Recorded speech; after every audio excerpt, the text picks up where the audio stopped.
Fala galera do Naval, professor Edson Mendonça, vulgo Ed Show, trabalhando aí mesmo online. Ou vocês acharam que a gente ia deixar vocês sem aula? Claro que não, aqui é mais que aprovar, aqui é super módulos e nós queremos a sua aprovação, beleza? A aula de hoje vai ser o quê? A continuação de população.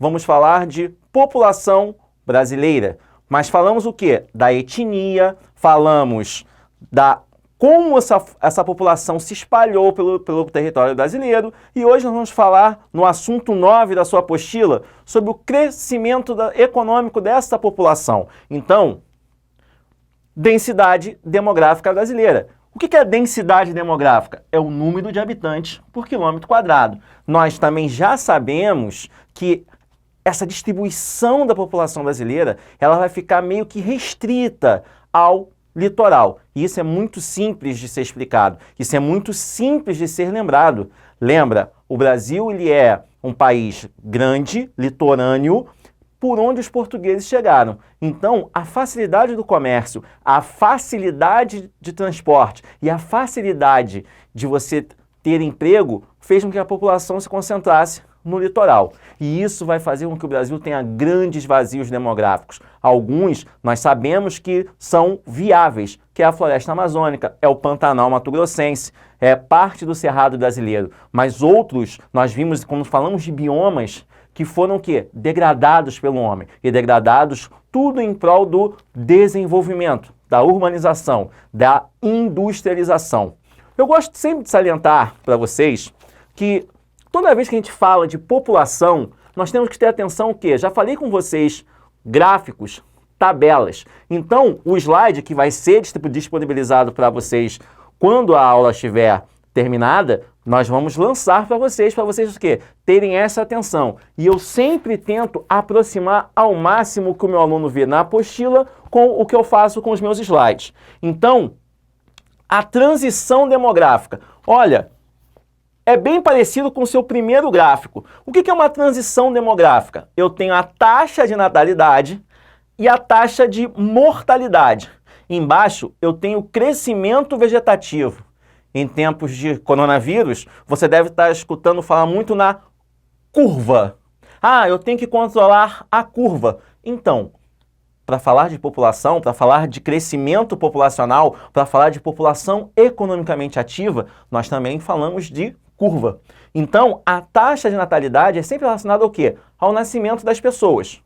Por que a preocupação do coronavírus na Europa? Porque a Europa tem muito idosos, a Europa tem um crescimento vegetativo muito lento e nós já sabemos que esse vírus ele vai atacar mais aos idosos. É essa também a grande preocupação brasileira. Por quê? No nosso crescimento vegetativo ele está caindo. Então, a nossa população economicamente ativa, ela tende a diminuir. A partir de 2050, nós seremos um país de idosos. Então, nós temos que controlar e manter isso aqui estabilizado. Então, eu tenho a taxa de natalidade, que é nascimento, o número de nascimentos, eu tenho a taxa de mortalidade.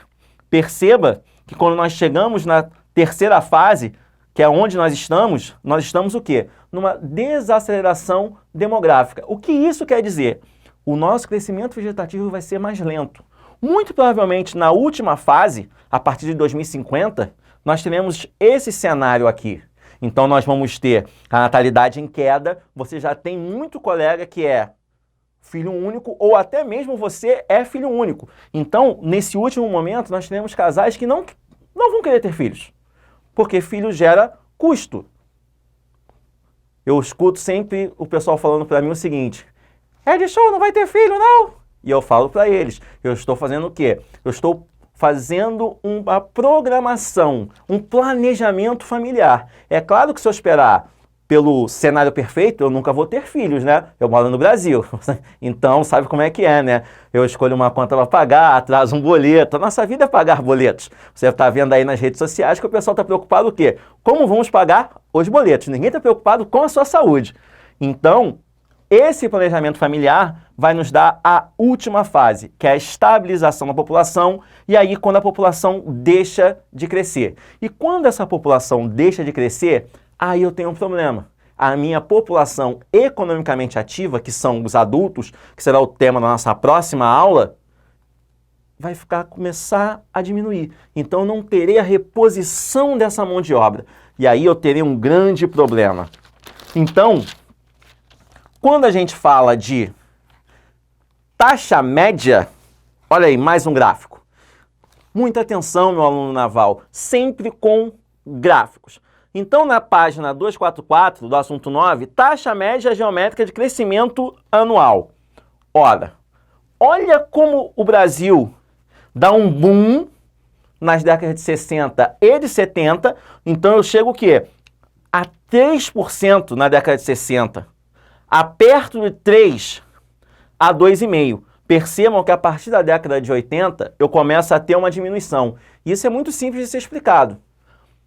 Década de 60 e 70, na metade da década de 60, nós vamos estudar mais na frente, que é quando nós temos a mudança do modelo urbano para o rural. Perdão, do rural para o urbano. Quando o Brasil começa a se tornar um país urbanizado. Então as pessoas veem o quê? Naquele êxodo rural.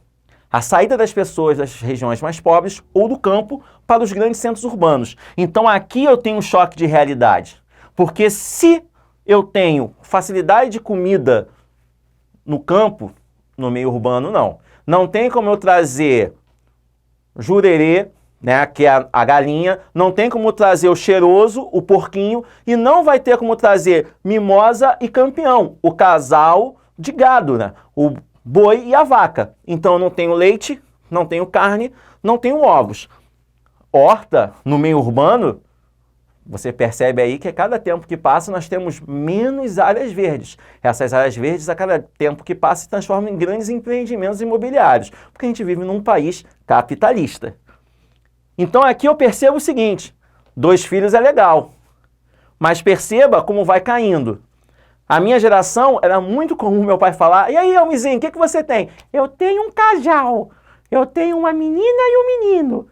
Ele fala isso até hoje, né? Eu tô com 40, minha irmã já passou dos 35, mas ele vive falando, eu tenho um casal. Era a moda da época, era legal ter um casal de filhos. Na década de 90 isso começa a diminuir. A taxa diminui. Aqui em 2000 diminui mais. Quando nós chegamos em 2020, essa taxa quase que despenca. Por quê? O meio urbano é um meio caro, principalmente as grandes cidades, as grandes metrópoles, Rio de Janeiro, São Paulo.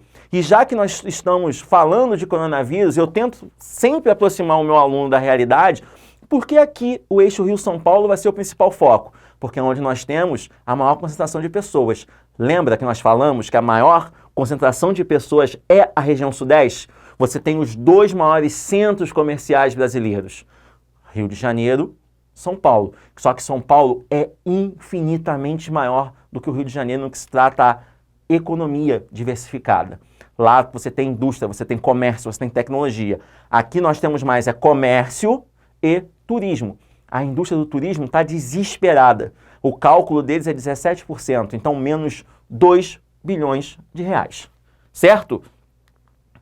Aqui nós temos o quê? A evolução, o crescimento populacional brasileiro. Então nós saímos de 1872 com pouco mais de 1.130.000 pessoas e aqui em 2000, 145 milhões. A previsão do IBGE, que deveria fazer um censo esse ano e não vai mais fazer por conta de toda essa confusão que o coronavírus vai deixar para nós como herança, você vai ter o quê? A partir do ano que vem, né, se Papai do Céu permitir, nós faremos um censo demográfico. E a previsão é que a nossa população já esteja em 220 milhões. Boa parte desses 220 milhões vão estar distribuídos entre adultos e jovens. E nós vamos descobrir que nós somos um país que a cada tempo estamos ficando mais velhos. E por que nós estamos ficando mais velhos? Porque a expectativa de vida está aumentando. Então, a taxa de mortalidade está, teoricamente, caindo. Isso quer dizer que a qualidade de vida nos centros urbanos ela está melhorando. Então, nós vimos que a população brasileira, o crescimento anual, está caindo. O último que tem na sua apostila marca aí 1,17%. Beleza? Então, passamos agora para a taxa de natalidade. que pode também ser chamada de taxa de fecundidade. Fecundidade é quando tem lá, a Gisele já deve ter falado para vocês, você tem o óvulo, você tem o espermatozoide vencedor, que é você que nasceu, e tem o nascimento. Então, essa é a natalidade. E você tem a fecundidade. A taxa de fecundidade, nós partimos do princípio que toda mulher é fértil. Então, muito cuidado quando você for analisar essa taxa de fecundidade. Taxa de fecundidade é a fertilidade que a mulher tem, teoricamente. Só que eu sempre falo para o meu aluno o seguinte, tem mulheres que são inférteis, tem mulheres que têm mais de um filho, 2 filhos, e tem mulher que não quer filho nenhum, certo? Por isso você vai ter o quê? Essa queda, que sai de 6,16 filhos, 1940, é só você pegar, você não vai fazer isso que você está estudando, né? Você vai estudar, né? Porque nós paramos as aulas presenciais, que você vai deixar de estudar. Mas lembra da novela? Éramos 6. Você tem lá a Dona Lola com 4 filhos e mais o esposo. Isso era muito comum até a década de 40.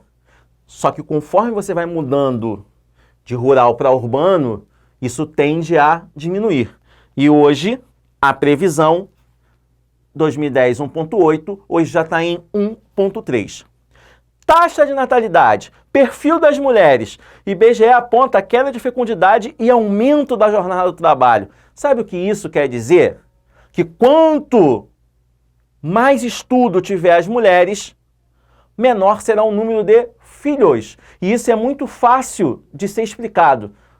Quanto maior for a expectativa de vida dessa mulher, maior vai ser o quê?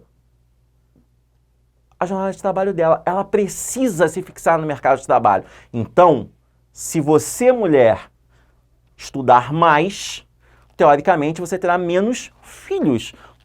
Por isso que você tem aí essa discussãozinha, né? Quando a gente fala de trabalho, divisão de trabalho, a mulher tem que ficar em casa na gestação, a mulher menstrua.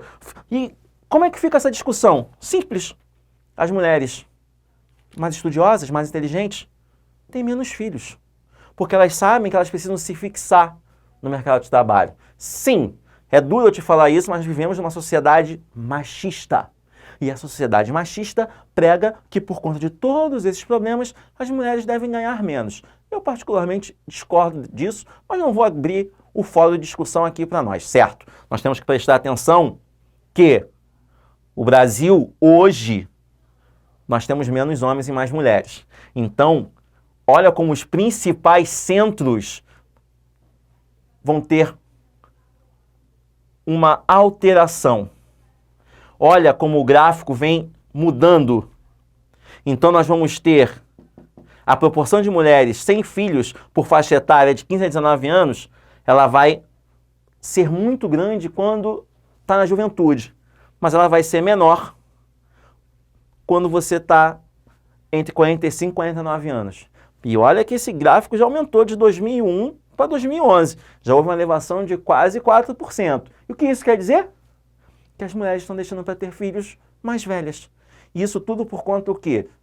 Da tecnologia, da biotecnologia. Eu posso fazer um estudo e ver até quanto tempo essa mulher pode gerar óvulos férteis. Então ela deixa para ter essa gestação mais à frente. Ela deixa para fazer o quê? Para constituir a sua família mais à frente. Isso é planejamento familiar. Isso é o que eu e minha esposa fazemos, o que os japoneses fazem. Só que você precisa ter o quê? Um equilíbrio, porque senão você diminui a população economicamente ativa. E se você diminui a população economicamente ativa, você diminui recursos, diminui pagamento de impostos, diminui comércio. E isso é tudo que um país não quer, certo? Vamos evoluindo. Taxa de mortalidade. Muita atenção. Crescimento natural da população brasileira. Olha como a taxa de mortalidade era elevada. Olha a estimativa para esse ano. Quando nós falamos de taxa de mortalidade, é muito interessante você ter que eu tenho a taxa de mortalidade total da população e eu tenho a taxa de mortalidade infantil. Então eu pego o número de mortos entre as faixas etárias de 0 até 1.000 nascimentos. E dali eu vou tirando o quê? Vou tirando a taxa de mortalidade infantil. Geralmente, nos locais mais pobres, que você tem o quê? Que você tem a falta da saúde básica, da atenção básica da saúde, que você tem uma precariedade de alimentos, uma precariedade do saneamento básico que nós tanto falamos, você vai ter o quê? Uma taxa de mortalidade infantil maior. Né? Você tem problemas como desnutrição, subnutrição. Quais são as regiões brasileiras que vão apresentar esse tipo de problema?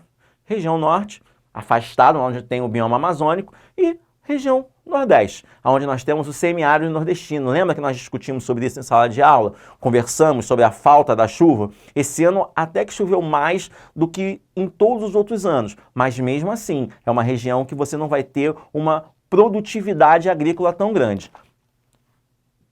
Essa taxa de mortalidade em queda da população brasileira vai deixar o Brasil mais idoso. Vai aumentar a expectativa de vida. Então temos um outro problema para ser resolvido. Se você aumenta o número de idosos, você tem que mexer no INSS. Você vai ter que mexer na Previdência Social. Por isso que é importante nós, jovens, sim, eu tenho 41 anos, mas eu me acho jovem, tá? Não fica rindo de mim não, Sou jovem, pronto, acabou. Nós temos que continuar trabalhando. E aí o que o governo faz? Vamos ter que mexer na Previdência Social, tá ok? O nosso querido, excelentíssimo presidente fala isso para nós. Se não mexer na Previdência, você vai ter que escolher ou menos direitos ou mais empregos. Tem que mudar isso aí, pô! Não é isso que ele vive falando? Ele vive falando isso. Por quê? Meu irmão, tem muito idoso para pagar aí, ó, Previdência Social. Eu vou me aposentar ainda. Você que está aí do outro lado, tomara que você passe para o colégio naval mesmo. Seja militar. Porque se você ficar aqui fora, vai ficar complicado. Então, estuda. Sai do WhatsApp, sai do videogame e preste atenção nas aulas. Caiu a taxa de mortalidade. Crescimento natural, estabilizou. Caiu a taxa de natalidade. Mas o Brasil é tão grande, é tão cheio, que isso ainda vai se manter estável até mais ou menos 2030. E nós chamamos isso de bônus demográfico ou janela demográfica. Então você vai ter o quê? Você vai ter quase que 10 anos para aproveitar esse pessoal aí que vai estar a mais. A partir de 2030, essa janela demográfica ela começa a cair. Até que você vai entrar em 2050 e você vai ter um país de idosos. Nós estamos em 2020, eu estou querendo viver mais uns 40 anos. Lá em 2050 eu vou estar com 71 anos. Careca eu já sou, né? Eu só espero estar menos gordo e com a barbinha mais branca. Se Deus quiser, eu vou estar dando aula ainda. Aí você vai ver na rua, caraca, olha, deixa eu ali, mano. Beleza? Janela demográfica. Olha aí. Tudo que eu estou te falando, queda da taxa de mortalidade infantil, queda da mortalidade, vai impactar aqui. Eu gosto sempre de mostrar para o meu aluno fala assim, Edson inventou isso tudo. Não. Está aqui, ó, janela demográfica brasileira, bônus demográfico. Muito provavelmente, a tua prova do naval vai vir escrito bônus demográfico e vai vir nessa forma aqui, para dizer o seguinte, que nós temos um espaço para você ter um número de jovens. E quando você tem isso, você vai nortear os seus investimentos. Ora, se você tem a queda na mortalidade infantil, quer dizer que as crianças vão viver mais. Então eu tenho que investir aonde? Tenho que investir na saúde básica. Pré-natal, acompanhamento de recém-nascidos. Tenho que aumentar o número de creches. Quando você pega a LDB, que é a Lei de Diretrizes e Bases da Educação, eles falam que o Estado, com E maiúsculo, não é obrigado a fornecer creche. Não é. E por que o Estado fornece creche? Simples. Se não tiver creche, como é que a mãe vai trabalhar tranquila? Então eu construo creche, a criancinha vai para a creche e a mamãe vai trabalhar. Vai gerar o quê? Vai fazer essa economia girar. Opa, então já sei que eu tenho que fazer mais creches, já sei que eu vou ter que investir mais em educação primária, em educação do nível fundamental, 1 e 2. Então, se eu tenho essa taxa de mortalidade caindo e a expectativa aumentando, eu também vou ter que mexer na saúde geriátrica. Então, olha só como nós começamos. Nós começamos falando de crescimento populacional, nós falamos de morte, nós falamos de nascimento e falamos o quê? De investimentos. Por isso que esse tipo de aula é uma aula tão importante, para você entender a distribuição espacial, para você entender como a população se distribuiu no território, a etnia, até nós chegarmos à população economicamente ativa. Continuando, temos que falar sobre as teorias malthusianas. Então, quem foi Malthus? Malthus foi tipo Thanos, né? Malthus falou que todo mundo ia morrer de fome porque a população cresceria muito mais rápido do que os alimentos. Então ele falou o seguinte, que era inevitável. Quem era pobre iria morrer, quem era rico iria sobreviver. E que se o pobre era pobre, ele tinha que ter a noção que ele não podia ter filho. Mais ou menos assim. E você escuta o quê? Quando fala, ai, tô grávida. Esquenta não, meu amor. Esquenta não. Onde come um, come dois. Onde come dois, come três. Deus ajuda. É isso que nós mais escutamos, né? Você que não arregace as mangas e vai trabalhar não para você ver. Vão ficar ruim. Então, o Malthus falou o seguinte. A população cresce e os alimentos crescem de forma alternada. Ora, já vimos que Malthus se deu mal, né? Mas calma, o Thor não foi lá resolver não cortou a cabeça, não fez nada disso, tá? Ele deu mole mesmo, porque ele não levou em consideração que as revoluções industriais, todo aquele desenvolvimento industrial, também chegaria nos meios agrícolas. Então, a produção cresceu muito. E essa produção muito grande vai alimentar a população. Simples assim. Eu tenho pessoas passando fome hoje no Brasil? Sim. Mas aí você está vendo a aula e me questiona. Pô, Red, mas você acabou de falar que a produção de alimentos cresceu muito. Verdade. Mas por que tem gente passando fome? Simples. É agro, é pop, é tech, é tudo. Exportação faz parte do PIB. Exportação o quê? De produtos primários. Agropecuária é produto primário.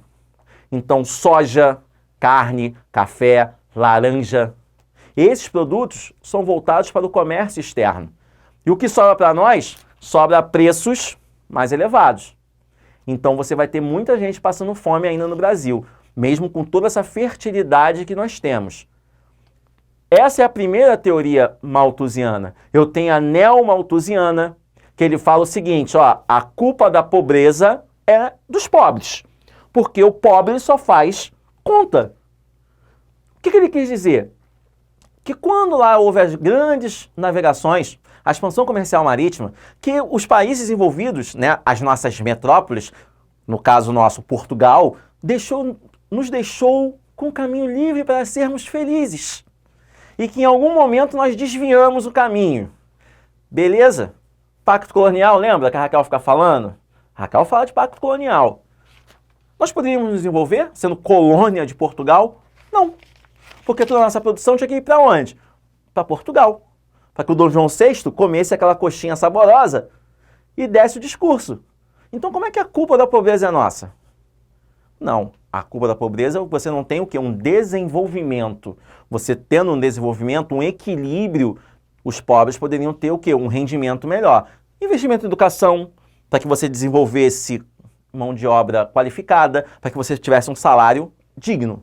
E aí eu tenho uma outra teoria, que é a teoria que mais se aproxima da realidade, que é a reformista ou marxista, que ele fala o seguinte, você tem que qualificar a sua mão de obra, você tem que diminuir a natalidade e fazer com que aquela população esteja consciente que ela não pode ter subemprego. De novo, vou trazer a realidade do coronavírus para nós. Setor secundário, indústria, nós produzimos? Não, porque a tecnologia está do lado de fora, está nas metrópoles. Bem, nós já sabemos que boa parte do setor primário é comandado pelos grandes empresários. O que nos restou? Comércio.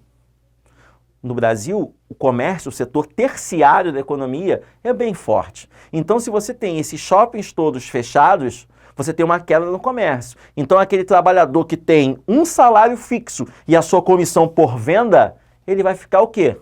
Achatado. É isso que a teoria reformista fala. Eu não vou falar marxismo, tá? Eu não quero ser mal interpretado. Mas está aqui marxista. Senão vão falar por aí que Ed Show é socialista. Eu não sou socialista. Você sabe muito bem disso. Beleza? Então vamos falar assim, reformista. De reforma. Não está na moda falar reforma? Reforma da Previdência, reforma trabalhista, reforma administrativa. Vamos falar de reforma. Certo? E a última teoria, ecomalthusiana. Ecologia. Se eu proteger o meio natural, o meio ambiente, a minha produção pode ser bem maior e mais equilibrada. Aí ninguém passaria fome. Seria um mundo perfeito. Se todos pensassem dessa forma. Mas nós já vimos que o capitalismo não respeita essas regras. Você está vendo aí, né? As pessoas morrendo e não, você tem que manter tudo aberto. E o vírus se espalhando. Por isso que nós tiramos vocês de sala de aula. Nós não queremos esse risco, nós queremos vocês aprovados. Então, eu deixo aí para você no slide a taxa de fecundidade para você fazer os exercícios. Vai fazer exercício sim. Nível 2 e o nível 3. Ou você achou que você não ia fazer exercício? Vai e vai tirar dúvida comigo. Online. Olha a tecnologia aí te ajudando. Via WhatsApps. Certo? Então aqui, ó, vai te ajudar muito a fazer os exercícios. Porque eu tenho essa taxa de fecundidade separado por região. Tem exercícios que vão te pedir isso para você analisar. Você já vai treinando, meu aluno. Ora, gafanhoto. Você vai olhar aqui e vai analisar a questão. Já vou te deixar aquele bisuraço e já vou te deixar curioso para a nossa próxima aula. Sim, terá uma próxima aula. Então, olha só, pirâmides etárias. Aí nós vamos ver o quê? A base, o corpo e o topo dos idosos. O que eu vou te pedir agora? Eu vou te pedir para você citar o meu nome quando a minha aula estiver disponível. Coloca lá, @EdShowMendonça. Se você quiser deixar um elogio, o lindo, o sagaz, o cara, você deixa lá. E coloca o ok nos comentários. E me marca. Marca lá. Essa aula maravilhosa do @EdShowMendonça foi ok. Essa aula foi maravilhosa. Bota o meu nome, @EdShowMendonça, lá nos comentários. Pô, faz eu bombar, cara. Pô, respeita o meu cavanhaque branco. E outra, quando você for aprovado, não esquece, churrasquinho. Se a gente se mantiver nesse caos aí, tipo The Walking Dead, não tem problema. Você manda uma pecinha de picanha pra mim, Sedex, que vai chegar em tão distante.